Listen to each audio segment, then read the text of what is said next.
le peuple de Paris est dans la rue. La place de la République vibre sous les pas des manifestants qui clament leur indignation à tue-tête. Comme à leur habitude dans ces occasions-là, les résidents du quartier se pressent à leur balcon pour soutenir le mouvement et goûter, à la bonne distance, à l'agitation populaire. Seulement cette fois, c'est un peu différent.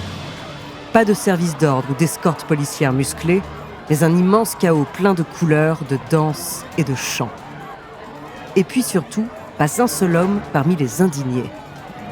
La capitale est en colère et cet après-midi du 20 novembre 1971, son peuple est exclusivement féminin. À l'appel du MLF, le mouvement de libération de la femme, les Parisiennes ont répondu présentes. Elles sont plusieurs milliers à battre le pavé, déterminées à faire entendre leur voix une bonne fois pour toutes. La révolution ne se fera pas sans les femmes. Nous ne sommes pas des poupées. Mariage, piège à con. Les slogans sont nombreux, tantôt scandés au mégaphone sur des airs bien connus, tantôt écrits en majuscules sur des banderoles géantes. Mais malgré le désordre général, il y en a un qui fait l'unanimité. Au milieu des ballons, des poussettes, des rires et des applaudissements, une phrase résonne parmi la foule comme un cri de détresse et de révolte. « Nous sommes toutes des avortées ». C'est la première fois en 35 ans, depuis la manifestation pour le droit de vote des femmes, qu'un tel événement a lieu. Il faut dire que la situation est critique. Les femmes n'ont toujours pas le droit de disposer comme elles le souhaitent de leur propre corps. La pilule est loin d'être démocratisée et l'avortement tout simplement illégal. Mais ces derniers mois, un vent de liberté souffle sur le pays. Et en 1971, les Françaises n'ont pas prévu de laisser les hommes écrire l'histoire et les lois à leur place.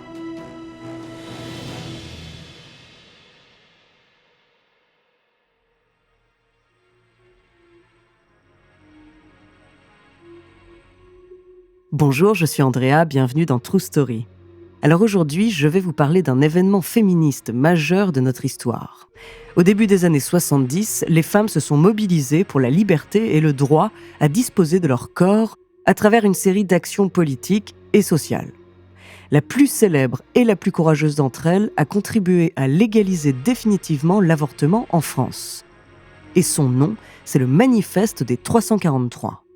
Entre débats de société, situations critiques et raz-de-marée médiatique, découvrez sa True Story.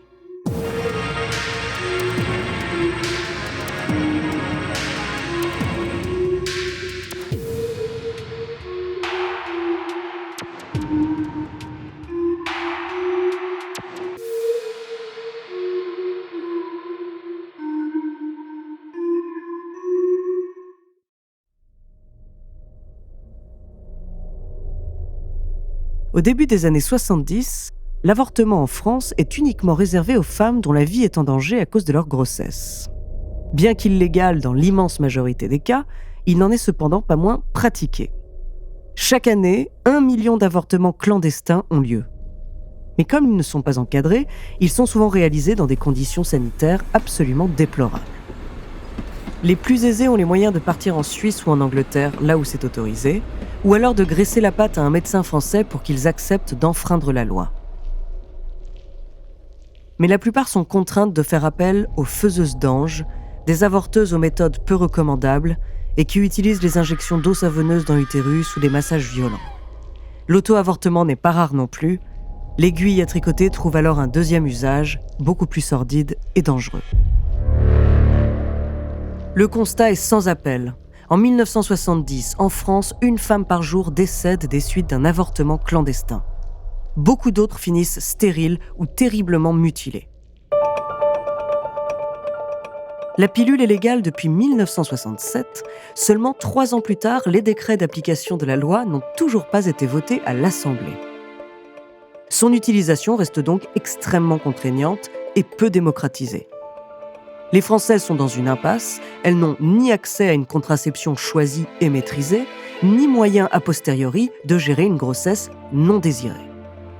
Leur sexualité n'est donc pas libre, et au contraire, elle est faite d'angoisse et de contraintes, subissant constamment le poids d'une maternité potentielle. Mais cela va encore plus loin. Leur propre corps ne leur appartient tout simplement pas en totalité. Elles ne peuvent pas en disposer comme elles le désirent parce qu'une poignée d'hommes en a décidé autrement. Ces hommes, ce sont les députés. Et il y en a un en particulier qui va justement mettre le feu aux poudres.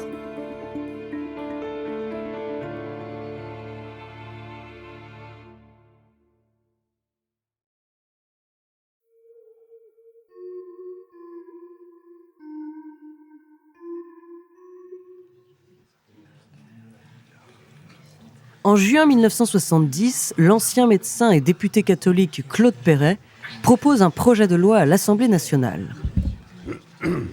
Cette loi permettrait d'élargir l'avortement aux situations de viol et d'inceste, ainsi qu'au cas où l'enfant à naître présenterait d'importantes anomalies physiques ou mentales.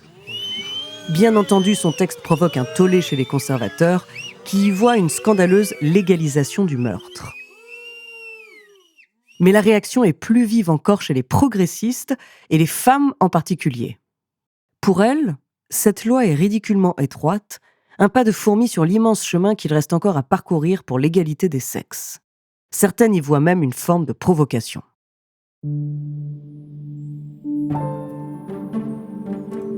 Il n'en faut pas plus pour qu'une certaine Simone de Beauvoir ait une idée brillante qui va accélérer le cours de l'histoire.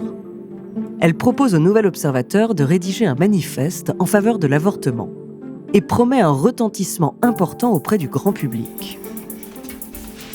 La rédaction accepte et le 5 avril 1971, le texte est publié en une du magazine. Mais ce qui fait le plus de bruit, ce ne sont pas ces quelques lignes, mais les signatures qui les suivent. Celles de 343 femmes, et pas n'importe lesquelles, des actrices, Catherine Deneuve, Jeanne Moreau, Bulogier, Delphine Seyrig, des artistes, Marguerite Duras, Brigitte Fontaine, Ariane Nouchkine, Agnès Varda, des militantes, des journalistes ou des intellectuels, Gisèle Halimi, Cathy Bernheim, Anne Zelensky et bien d'autres. Par leur signature, toutes affirment publiquement s'être déjà fait avorter dans des conditions clandestines. Il faut comprendre qu'à cette époque, c'est une énorme prise de risque. Elles encourent des poursuites pénales pouvant aller jusqu'à 3 ans de prison.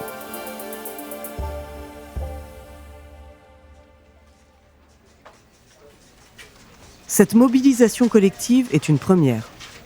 Le manifeste des 343, tel qu'il est baptisé, provoque un raz-de-marée médiatique en France, mais aussi à l'international. Une semaine plus tard, le 12 avril, Charlie Hebdo publie un numéro en soutien au mouvement, avec en une caricature de Michel Debré. Ministre de la Défense de l'époque, ancien Premier ministre, Michel Debré est un fervent opposant à la liberté d'avortement pour les femmes. À la question « Qui a engrossé les 343 salopes du manifeste pour l'avortement ?», on le voit répondre tout penaud « C'était pour la France ». Cette couverture ridiculise l'homme politique, mais elle donne aussi encore plus d'ampleur au mouvement. Malheureusement, on n'en retient aujourd'hui que l'insulte machiste utilisée par le dessinateur Cabu qui peut prêter à confusion. Mais l'objectif premier était totalement satirique et résolument féministe.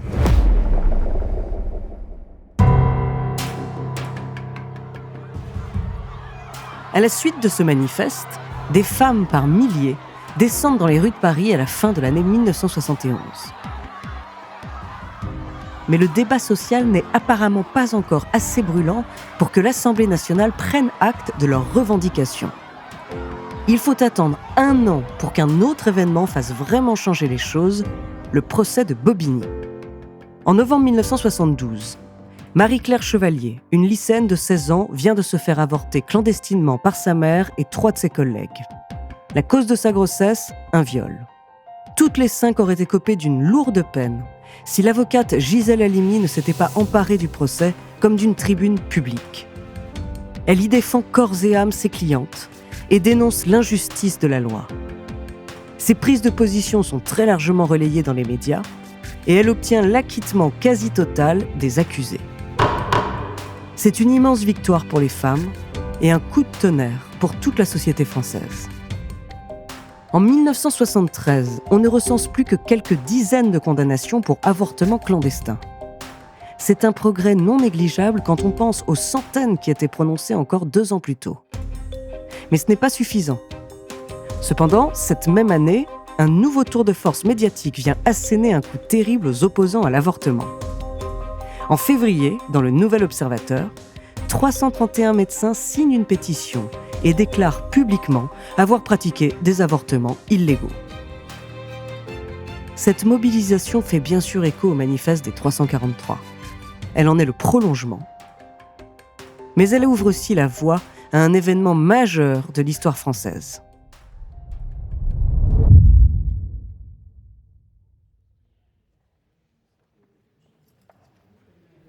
Le 26 novembre 1974, Simone Veil, ministre de la Santé du gouvernement Giscard d'Estaing, monte à la tribune de l'Assemblée nationale.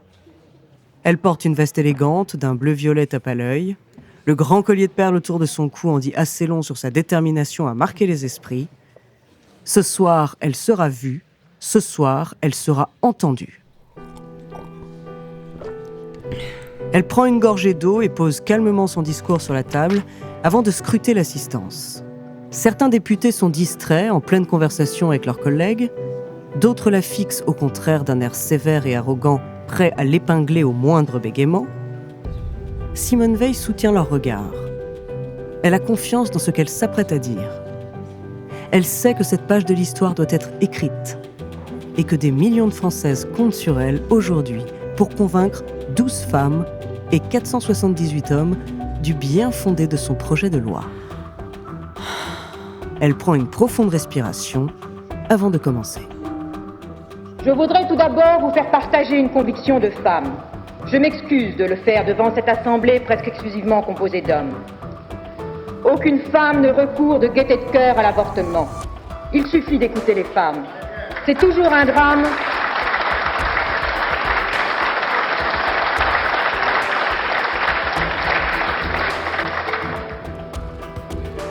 C'est toujours un drame, cela restera toujours un drame. Le 17 janvier 1975, la loi Veil est promulguée. Elle dépénalise officiellement l'avortement en France. Et en 1979, elle est reconduite sans limite de temps. Le manifeste des 343, publié dans le Nouvel Observateur en 1971, a joué un rôle immense dans ce combat des femmes pour disposer librement de leur corps pour une maternité choisie, une sexualité plus insouciante et plus généralement pour plus d'égalité.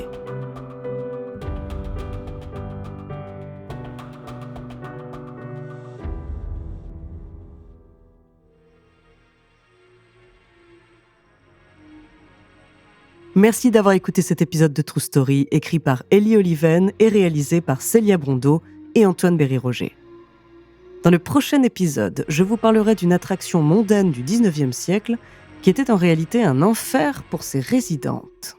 En attendant, si cet épisode vous a plu, n'hésitez pas à nous laisser des commentaires et des étoiles sur vos applis de podcast préférés.